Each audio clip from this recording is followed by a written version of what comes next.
ভাই হ্যালো ভাইয়া ভাইয়া হ্যালো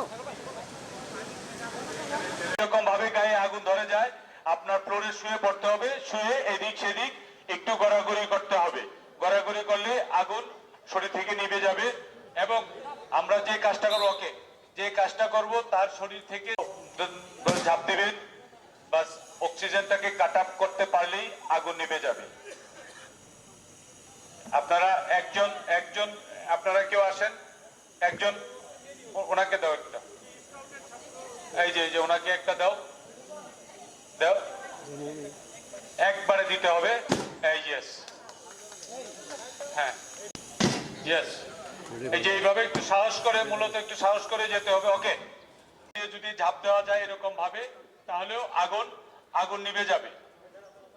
এখানে আসো, একজন রেস্কিউ সেন্টার কে আসতে চাইছিলাম। ইয়েস, ওকে, এইরকম ভাবে আমরা যদি প্রত্যেকের বাসায় কোনো অংশে পাইপের যে কোনো অংশে এরকম বাঁশ দিয়ে ধরলে আগুন নিভে যাবে, যদি আগুন চুলার কাছে থাকে। আর যদি এই মাইকটা একটু দাও, মাইক আসলে সবচেয়ে বড় সমস্যাটা হয় আমরা কি আতঙ্কিত হয়ে ভয় পেয়ে এদিক সেদিক ছুটাছুটি করি। ভয় পাওয়ার কিছু নাই। যে জায়গাটা করেছে যদি পাইপের মাথায় ধরে, এই যে পাইপটা এইভাবে মুখ দিলেই দিলেই আগুন নিভে যাবে। অর্থাৎ যে ধার্য বস্তুটা থাকে সেটা সাপ্লাইটা বন্ধ করে দেবে, তাহলে আগুন নিভে যাবে। যদি বাঁধবেন, সুন্দর করে বাঁধবেন, দিলে আগুন নিভে যাবে। যদি হাত দিয়ে ওইটার মাথায় চাপিয়ে ধরলেই সময় যতটুকু নেই অতটুকু সময় থেকে যদি অক্সিজেনটা কাট আপ করতে পারে, তাহলে আগুন নিভে যাবে।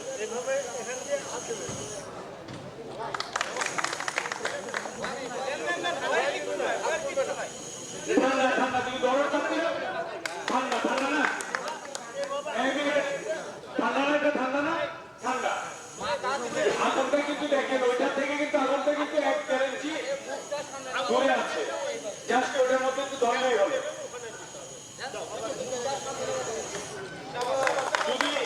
যদি এটার কাছে যাওয়া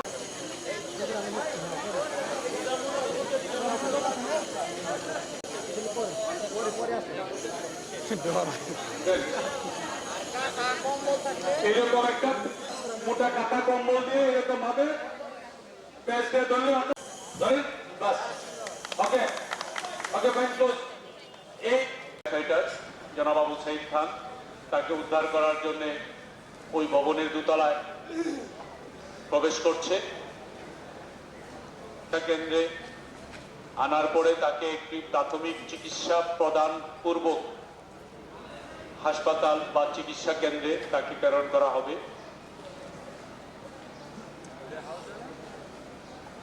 আমরা একটু স্লোলি করছি যাতে সবাই বিষয়টা উপলব্ধি করতে পারেন। আসলে বাস্তবে যখন আসছে, আরেকজন দোতলায় আটকা পড়ে আছে, তাকে উদ্ধার করার জন্য এর মধ্যে দেখেন আমাদের